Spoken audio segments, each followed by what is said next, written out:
여러분, 우리 인간은 망각과 기억을 통해서 착각하면 안 돼요. 망각과 기억을 통해서 자각하고 내가 어떤 존재인가를 자각하고 건강한 삶을 살아가도록 창조해 주신 분이 우리 하나님이십니다. 오늘 본문에 보면 똑같은 사건을 경험했는데 망각과 기억을 통해서 착각하며 사는 사람이 있고 행동하는 사람이 있고, 똑같은 사건을 경험했는데 망각과 기억을 통해서 자각해서 믿음으로 반응하는 두 종류의 사람이 소개되어져 있습니다. 첫 번째 생각해 볼 것은 착각과 망각, 그리고 욕심과 항심입니다. 우리 한번 9절과 10절의 말씀을 같이 한번 함께 읽어보도록 하겠습니다.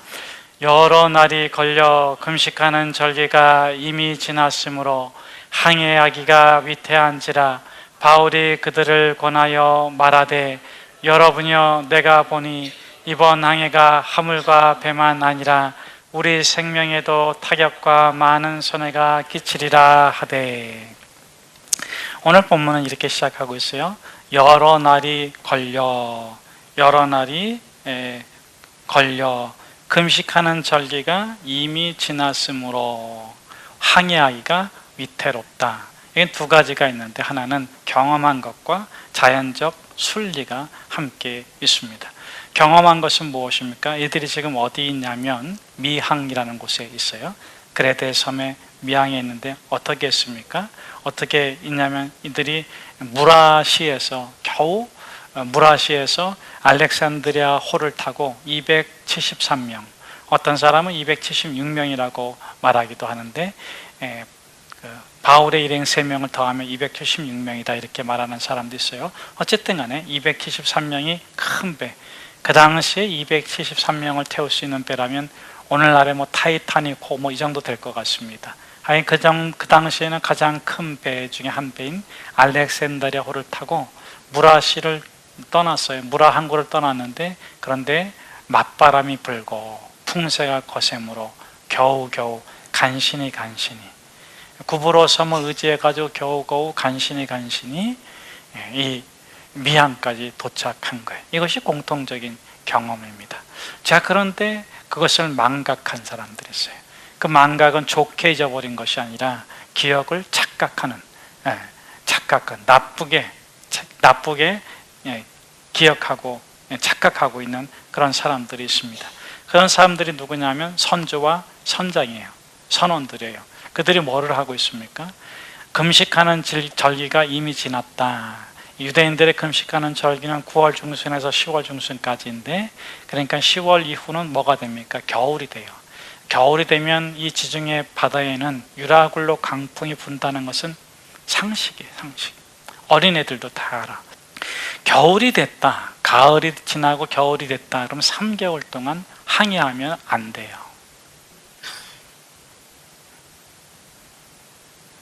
왜냐하면 유라굴라 강풍이 반드시 불 테니까.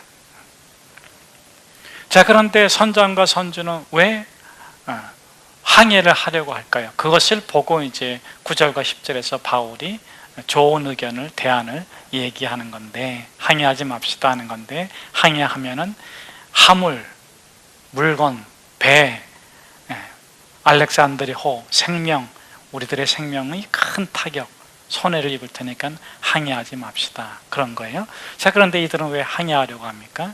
3개월 동안 배 항해를 못하면 누가 손해를 본다고 생각해요? 그렇죠. 선장도 그렇고 선주도 그렇고 선원들도 그렇고 일하지 못하고 또 소요되는 시간 때문에 비용 경비가 많이 드니까 손해를 본다 생각해서 어떻게 해서든지 떠나가려고 하는 것입니다. 자, 그러면서 이들이 대는 핑계가 무엇인가? 베닉스까지는 한 60여 킬로인데 60여 킬로니까 거기까지 가자 이러는 거예요. 그런데 여러분, 베닉스가 어떤 항구냐면 서북과 서남의 다 그 항구가 있어요. 서북과 서남의 항구가 있어가지고 베닉스에 가면은 이들이 노리는 것이 있는데, 그게 뭐냐면은 남쪽에서 바람이 불면 북쪽으로 떠나가자 그러고, 북쪽에서 바람이 불면 남쪽 항구에서 출발하자. 그래서 이들은 어떻게 해서든지 겨울이 오기, 본격적인 겨울이 시작되기 전에 그 전에 이 이탈리아로 가려고 하는 것입니다. 그런 계산이 숨겨져 있어요. 자, 그것이 무엇입니까? 욕심이에요. 기억과 망각을 통해서 건강한 정신으로 살아가는데 욕심이 끼면 어떻게 됩니까? 착각을 합니다. 우린 괜찮을 거야. 괜찮게 되었습니까? 결국 배 떠난 지 반나절이 지나니까 유라굴로 강풍을 맞이해서 아주 쫄딱 망하는 신세가 되었습니다. 자, 그렇게 착각하고 있는 그들에게 바울이 뭐라고 얘기합니까? 당신들 망각한 거 아닙니까? 기억해 봅시다. 우리가 간신히 미양해 왔고, 두 번째, 지금은 금식하는 절기가 완전히 끝나서 겨울이 오므로 반드시 우리가 원치 않더라도 반드시 자연의 순리대로 유라굴로 강풍이 몰아치면 우리가 여러분들이 그렇게 빨리 옮겨서 이익을 보려고 하는 물건도 배도 심지어 우리 생명까지도 큰 타격을 입습니다. 그렇게 얘기하는 것입니다. 여러분, 이 마음이 무엇입니까? 항심, 변하지 않는 마음이에요. 여러분, 변하지 않는 마음은 어떤 것입니까? 첫째, 도리를 따르고, 둘째, 순리를 따르고, 셋째, 섭리를 따릅니다. 사도 바울이 다메섹 도상에서 예수 그리스도를 만나기 전에는 자기 욕심에 이끌려 살았어요. 근데 예수 그리스도를 만나고 나서는 항심, 여일한 마음, 항상 변하지 않는 마음인데, 항상 변하지 않는 마음은 세 가지인데 뭐라고요? 도리, 순리, 섭리. 도리는 무엇입니까? 말씀을 따라 살아요. 여러분, 왜 바울이 지금 여기 미양에 와 있습니까? 누구의 말씀 때문에? 그렇죠, 하나님 말씀 때문에 여기 와 있는 거예요. 여러분, 오늘 왜 여기 와 앉아 계십니까? 하나님께서 보내주신 줄로 믿습니다. 도리, 말씀을 묵상하고 예배하고 기도하면서 하나님께서 원하시는 대로 사는 그 마음이 항심, 변하지 않아. 그전에는 어땠습니까? 욕심이 생겼으면 변했어. 그런데 이제 다메섹 도상 이후로는 항심, 변하지 않아. 두 번째는 무엇입니까? 창조주 하나님께서 창조해 놓으신 이 자연의 섭리를 따라 살아갑니다. 자연의 순리를 따르는 게 맞아. 지금은 금식하는 절기가 끝났습니다. 이것은 뭐냐면 본격적인 겨울이 이미 시작됐다는 거예요. 그러니까 떠나지 맙시다. 자연의 순리를 거스르지 맙시다. 이렇게 좋은 의견을 내세운 것입니다. 자, 그런데 어떻게 합니까? 이 백부장이 결정권자인데 그 사람이 거부하고 선장과 선주의 말을 더 듣게 돼요. 그 모든 사람들이 베넥스로 가자는 사람이 더 많아서 가게 되는데, 이렇게 하나님의 도리, 하나님 말씀인 도리를 따르고 자연의 순리를 따라 살아갈 때 우리 그리스도인들이 가끔 가다가 이렇게 반대에 부딪히고 거절받을 때 있어요. 여러분, 그때 여러분의 마음은 어떻습니까? 사심이 생깁니까? 분심이 생깁니까? 아니면 어떻게 해서든지 자기 주장을 이루고자 하는 욕심이 생깁니까? 바울은 예전에는 그랬어요. 다메섹 도상 이후에는 그의 마음은 어떻다고요? 항심. 그래서 그렇게 세상이 거절하고 세상이 고난을 주고 아픔을 줄 때 우리 그리스도인들이 세상에서 당하는 고난은 세 가지 종류라고 하잖아요. 첫째는 요나의 고난, 두 번째로는 욥의 고난, 세 번째로는 예수님의 고난이에요. 요나의 고난은 어떤 고난입니까? 내 잘못 때문에 받는 고난. 욥의 고난은 어떤 고난입니까? 하나님께서 우리의 믿음을 훈련하기 위해서, 단련하기 위해서 허락해 주시는 고난. 그러면 예수님의 고난은 어떤 고난이에요? 누군가의 그 영혼을 구원하기 위해서 감내하는, 받는 고난. 자, 그러면 오늘 여기 이 미항에서 거절받고 있는 선조와 선장과 자기를 보호하고 지켜야 될 그 생명을 온전하게 가이사야까지 데려가야 될 그 백부장마저도 이 바울을 이렇게 무시하고 거절하는데, 그렇게 이 고난을 받고 있는 바울이 지금 이 시점에서 받는 고난은 어떤 고난이에요? 그렇죠, 예수님의 고난. 그는 죄가 없습니다. 무죄한 것은 알지만 아그리파 왕과 베스도가 로마로 보내는 거죠. 그것을 알면서도 바울은 그 고난의 길을 기쁨으로 가고 있습니다. 왜요? 하나님께서 너가 로마도 보아야 하리라, 거기도 구원할 자가 있다 해서 이 바울을 갖다가 보내는 것을 바울이 도리, 말씀의 이치를 따라서 가고 있는 것입니다. 자, 그렇게 이렇게 고난을 받고 있는 이 고난의 상황에서 바울이 반응하는 것은 어떤 것입니까? 마음이 변합니까? 안 변해요. 거기서도 항심으로 무엇을 신뢰합니까?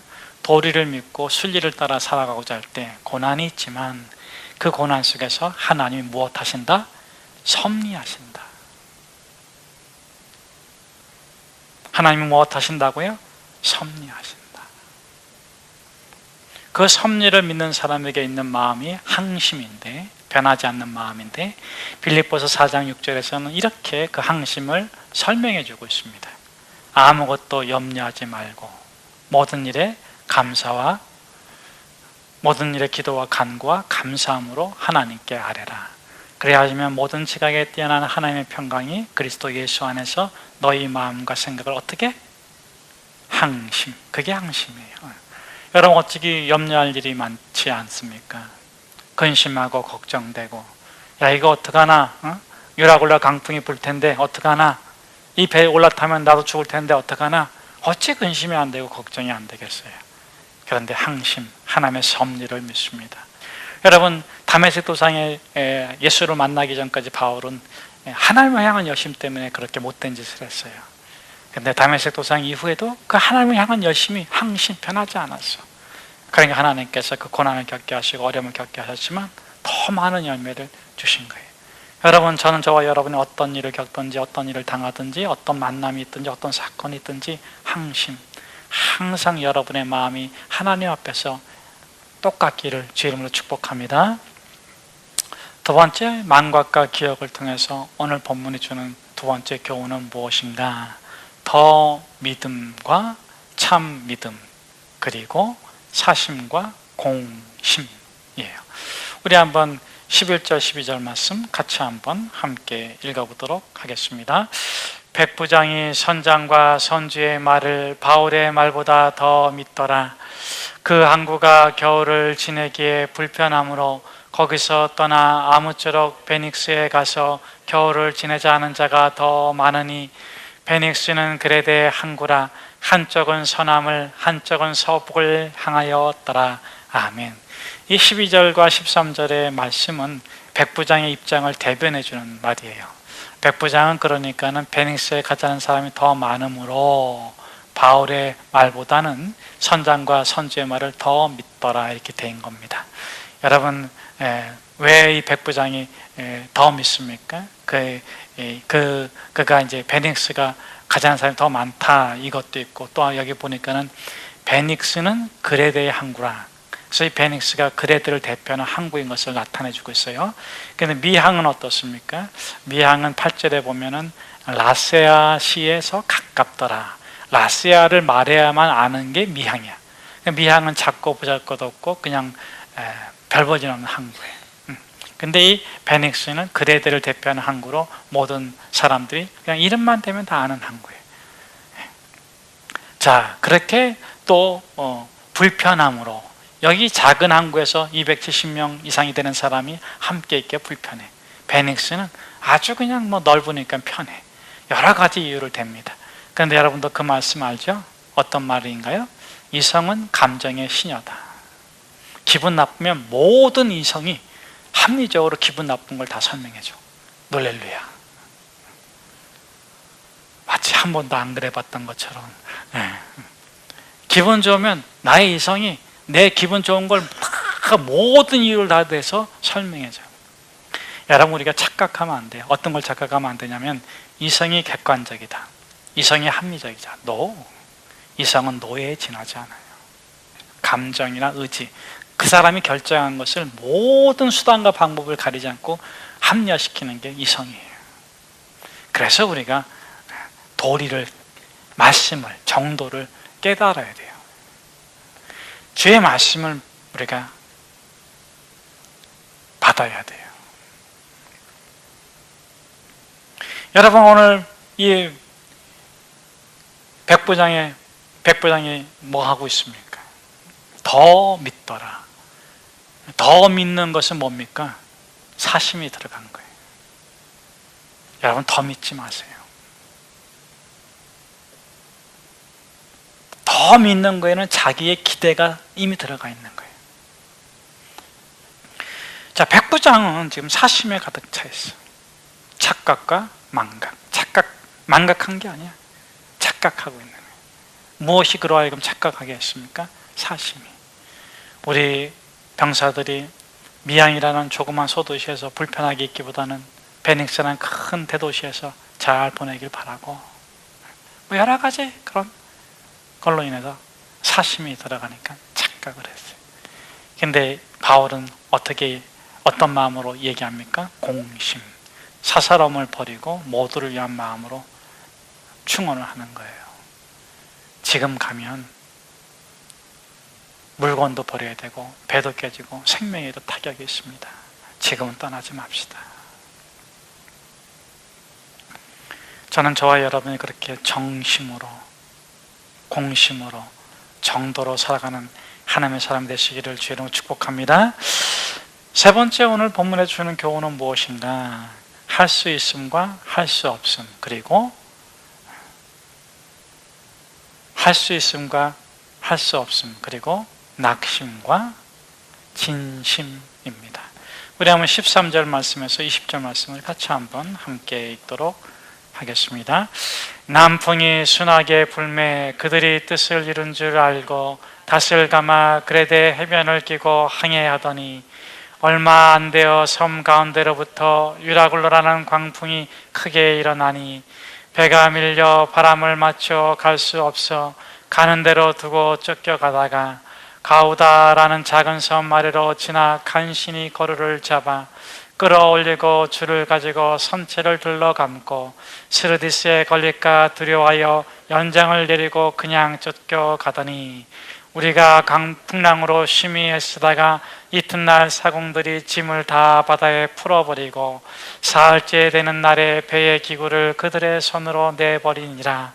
여러 날 동안 해도 별도 보이지 아니하고 큰 강풍이 그대로 있음에 구원의 여망마저 없어졌더라.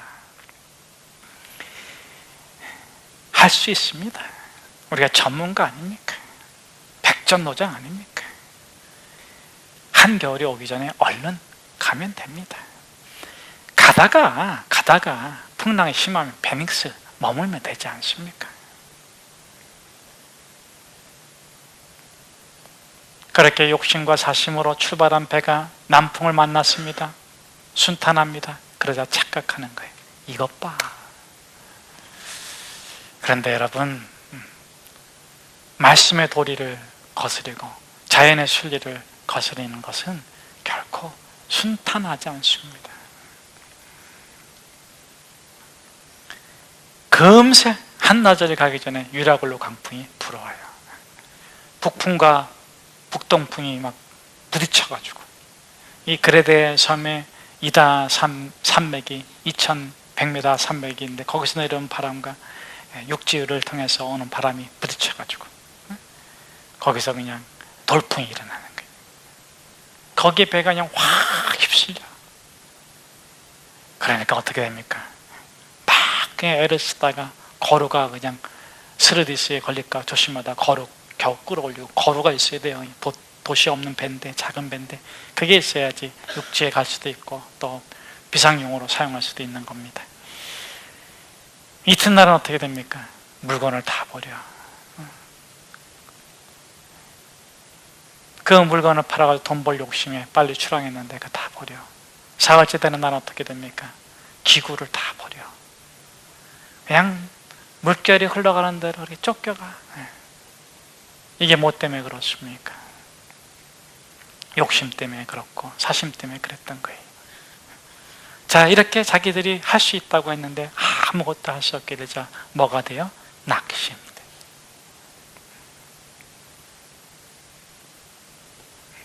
낙심이 돼. 자, 그런데 모두가 할 수 없다고 하는 그 상황에, 모두가 낙망하고 낙심하고 절망하는 그때에 할 수 있다고 말하는 사람이 있어요. 할 수 없는 것을 할 수 있습니다. 당신은 할 수 있습니다. 당신은 불가능하게 할 겁니다. 그렇게 말하는 사람이 있어요. 누굽니까? 어떤 마음을 가진 사람이에요? 진심을 가진 사람, 진심. 그게 누굽니까? 오늘 본문에서는 사도 바울이죠. 다음 주에 살펴보게 됐는데 아무 걱정하지 마십시오. 어젯밤에 하나님께서 나에게 말씀하시기를 물건도 다 잊어버리고 배도 다 깨지지만 너희들 생명은 이제 생명까지 타격을 받는다 하는데 하나님께서 바울의 간절한 기도를 들어주셔서 생명은 타격을 받지 않는다고 합니다. 근데 우리가 조금 더 읽어보면 생명만이 아니라 새로운 배도 생기고 다 하나님이 섭리해 주시는 그 놀라운 축복을 이 바울을 통해서 273명이 함께 누리게 됩니다. 이런 모두가 할 수 없다고 낙심하고 주저앉아 있고 내팽에 치고 버려져 있는데 단 한 사람이 할 수 있다고 합니다. 그 사람이 어떤 사람입니까? 어떤 마음을 가진 사람입니까? 진심. 진심을 가진 바울은 할 수 있습니다. 할 수 있습니다. 여러분, 할 수 있습니다. 이 바울의 진심은 무엇입니까? 영혼을 사랑하고 하나님을 사랑하고 자신을 사랑하고 가정을 사랑하고 자기와 함께 있는 공동체를 사랑하고 그 영혼을 정말로 자기처럼 사랑하는 그 사람. 여러분, 이 진심은 어디서부터 오는 것입니까? 예수 그리스도께서 주신 마음이에요. 그렇게 주님을 신뢰하고 주님에 대한 믿음이 참 믿음, 더 믿는 게 아니야. 덜 믿는 것도 아니야. 참 믿음을 가지고 있으면 사사로이 움직이지 않아. 늘 공심. 나만 잘 되는 게 아니라 내가 잘 되는 만큼 다 잘 되면 좋겠다. 그래서 그렇게 걷는 길을 우리는 정도라 그래요. 정도는 내만 오라 이런 거 아니에요. 모두를 옳게 하는 길이 정도예요. 그것이 우리 기독교에서 말하는 정도예요. 세상에서 말하는 정도는 자기가 옳다고 또는 정해진 법도를 따라서 걷는 길이 정도라면 예수 그리스도께서 걸어가시는 길은 모두를 구원하는 길. 에이, 그런 길이 어디 있어? 거기에 덜 믿음이 들어가면 없어요. 거기에 더 믿음이 들어가도 없어요. 근데 여러분, 믿으세요. 예수님께서 걸어가신 그 길이 온 인류의 구원의 길이고 예수님께서 뭐라고 말씀하세요? 나를 어떻게 하라? 피해가라? 나에게서 도망가라? 할렐루야. 그렇죠. 저는 아멘 할까봐 아멘 하면 안 되죠. 나를 따르라. 여러분, 예수님 따라 사세요. 그럼 어떻게 됩니까? 진심의 사람이 돼요. 환난도 있고 공고도 있고 핍박도 있고 아픔도 있고 괴로움도 있고 눈물도 있고 한숨도 있고 어려움도 있고 난관도 있고 어둠도 있고, 그런데 정말 진심으로 주님, 제가 정말 바라는 것은 내 영혼이 구원받고 우리 가정이 구원받고 온 세계가 구원받고 하나님의 나라가 도래하는 것입니다. 그 진심을 가진 사람에게 하나님께서는요, 폭풍도 잠잠케 하시고 죽은 자도 살리시고 여리고도 무너뜨려 주시고, 할렐루야! 여러분의 장애에 있는 여리고가 무너지길 축복합니다. 여러분의 아픔과 고통이 다 치료받기를 주님 축복합니다. 그것을 원하는, 더 원하는 사람에게 이루어지지 않아요. 진심, 영혼의 구원의 길을 가고자 하는 그 사람에게 이루어지는 것입니다. 오늘 본문에 보니까 그 진심을 가진 사람은 이렇게 구원의 여망마저 없어가지고 모두가 다 실망할 때 하나님께 간절히 기도하면서, 하나님, 나로 로마에 가게 하신다면 어찌 나만 보내려 하십니까? 이 273명을 함께 구원해 주십시오. 기도하겠습니다.